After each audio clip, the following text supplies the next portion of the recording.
my first ever morel. I found on a path. It took me, I don't know how long to search for this guy, and I was coming down the hill, and boop, there he was, not very far from the house. And nowhere near a tree that I was supposed to be looking around, so just off the side of the trail. I guess this is a certain type that doesn't need a tree. And here was one not too far from him. It was a gray one, I guess. So this was my first year foraging, 2021.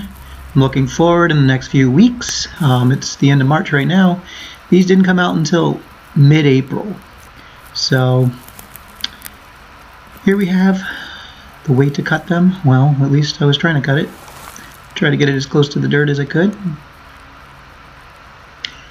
And you'll never forget your first morels. So these were the first two I got, and here's a few more. A bunch of the, what do they call, the separated cap ones up there, peckerheads, and those aren't bad. I really enjoy those, and you can find quite a few of them just sporadically around different areas. They don't need trees either, really, it seems. I mean, they're all in the woods with the same trees, but... And you never forget your first one.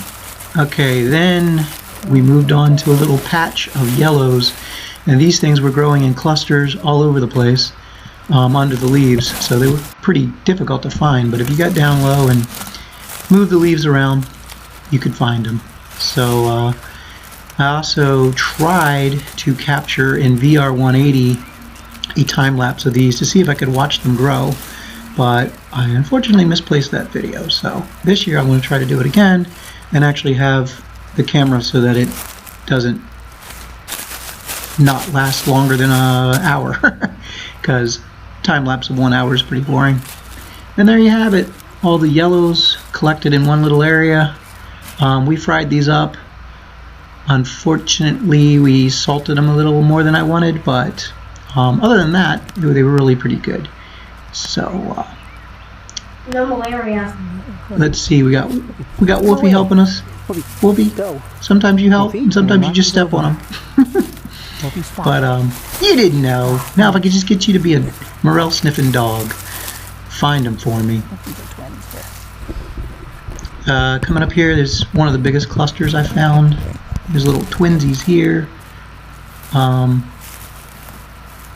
Not too bad size. I tried to let them grow a little bit, but they don't seem to grow that much in a few days anyway. And you risk them getting destroyed or found by somebody else. Luckily this is a pretty secluded area, but you never know. And let's see, the biggest cluster coming here.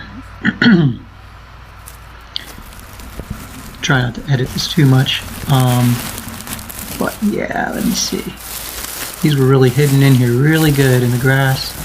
I think this one had 5 all stuck together in a clump. It's 5 or 6. I see 6 there.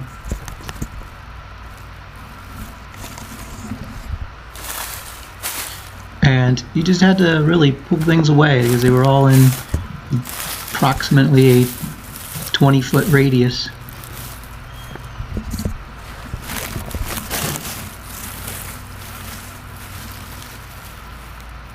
So there you have it, my first year of morel foraging. Later this year I foraged a lot of different mushrooms and found quite a few successfully. Maybe I can dig up some videos if you guys are interested. And I just wanted to try to keep this for posterity's sake so I can remember my first year foraging, and looking forward to this year. So